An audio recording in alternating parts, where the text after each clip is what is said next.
তাকে যেভাবে অভিশাপ দিয়েছে, এই জালেমের বিচার আল্লাহ রাব্বুল আলামিন দুনিয়াতে আমাদেরকে দেখিয়েছেন।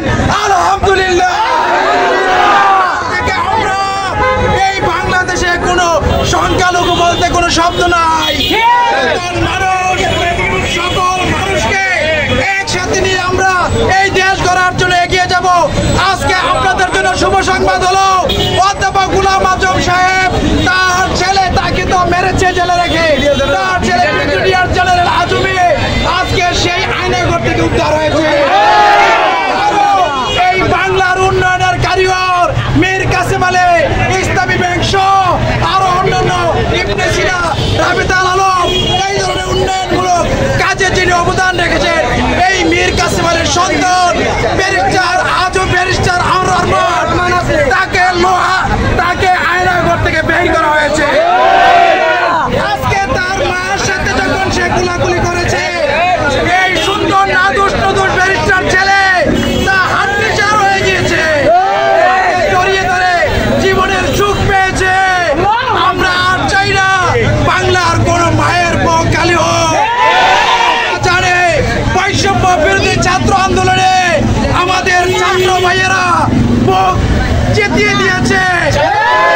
গুলি করো, আমরা দেখেছি মুক্ত কিভাবে মুক্ত ছড়িয়েছে। পানি লাগবে পানি, পানি লাগবে পানি।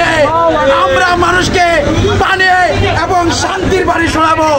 আমাদের ইসলামী বাংলাদেশ এই বাংলাদেশের রক্ত দিয়ে আজকে স্বাধীন করেছে। আলহামদুলিল্লাহ এই বলে আজকে আমরা সাদ্দাম খুশি হয়ে সকলের জন্য মিষ্টি নিয়ে এসেছে। তাকে অনেক অনেক ধন্যবাদ।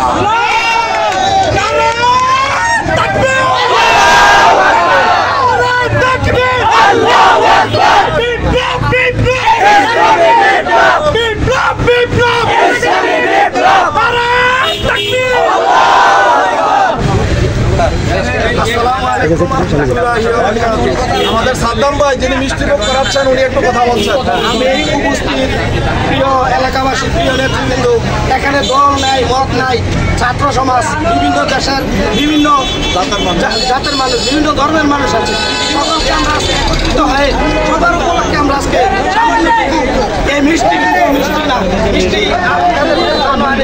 কিন্তু আজকে ছাত্র সমাজ সমগ্র বাংলাদেশের মানুষ, আমি ঢাকায় কর্মসূচি পালন করে আমি অনেক মানুষের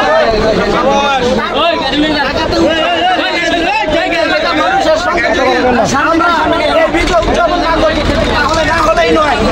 আজকে আপনারা জানেন সমগ্র বাংলাদেশের মানুষ নির্যাতিত, নিপীড়িত, ধর্ষিত, সমগ্র বাংলাদেশের মানুষ আজকে ফুঁসে উঠেছে। ঢাকায় বিন্দু মাত্র তিল ধারণের দায় ছিল না। মানুষ আজকে ঢাকায় অবরোধ করে এই স্বৈরাচারী হাসিনাকে পদত্যাগে বাধ্য করেছে। আপনাদেরকে সঙ্গে নিয়ে আমরা আগামী দিনগুলিতে রাজপথে এবং সমগ্র দেশ গড়ার অঙ্গীকার করছি। আজকে আমি অনেক অসুস্থ ভাই, গতকালকে সকালবেলা রাজপথে কর্মসূচি পালনের জন্য গিয়েছিলাম। পুলিশ আমাদের সামনে 2 জন ভাইকে সরাসরি গুলি করেছে। এর সাথে ইন্ডিয়ান পুলিশ ছিল অনেক, ইন্ডিয়ানের পুলিশ আমাদের ভাইদেরকে গুলি করে মেরেছে। ভাই আমরা সকাল 12, 10টা, 11টার দিকে ফের পুনরায় জমিত হয়ে একত্রিত হয়ে দলবদ্ধভাবে কোটি কোটি মানুষ একত্রিত হয়ে স্বৈরাচার হাসিনার পদ থেকে বাধ্য করেছি। গতকালকে আমি নিজে 100 কিলোমিটার হেঁটে আমার পায়ের অবস্থা আপনাদেরকে দেখাতে পারবো না ভাই। আমি কত কষ্ট করেছি সমগ্র বাংলাদেশের মানুষকে সঙ্গে নিয়ে। সেখানে কোনো ধর্মের মানুষ ছিল না, সেখানে কোনো মতের মানুষ ছিল না, হিন্দু, বৌদ্ধ, খ্রিস্টান সকলের অংশগ্রহণে আমরা একত্রিত হয়ে স্বৈরাচারী হাসিনাকে পদ থেকে বাধ্য করেছি।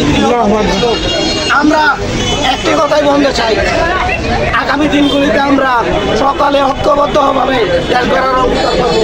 আমরা বাড়ি ঘরে হামলা করবো না, দলের কোনো মতের কোনো নেতা কর্মী কোনো মানুষের বাড়ি ঘরে হামলা করবো না। আমরা বর্তমান বাংলাদেশে এই মুহূর্তে সরকার গঠন হয়নি। সরকার গঠন হোক, যে অন্যায় করেছে, যে জুলুম করেছে, যে নির্যাতন করেছে, ধর্ষণ করেছে, তার বিচার জনগণের সরকার প্রতিষ্ঠিত হয়ে জনগণের সরকার বিচার করবে। আগামী দিনে আমরা সেই অঙ্গীকার ব্যক্ত করে এখানে বক্তব্য শেষ করছি। আমরা এখন মিষ্টি বিতরণ উদ্বোধন কার্যক্রম চালু করবো। আপনাদেরকে সেই দাওয়াত রইল ভাই।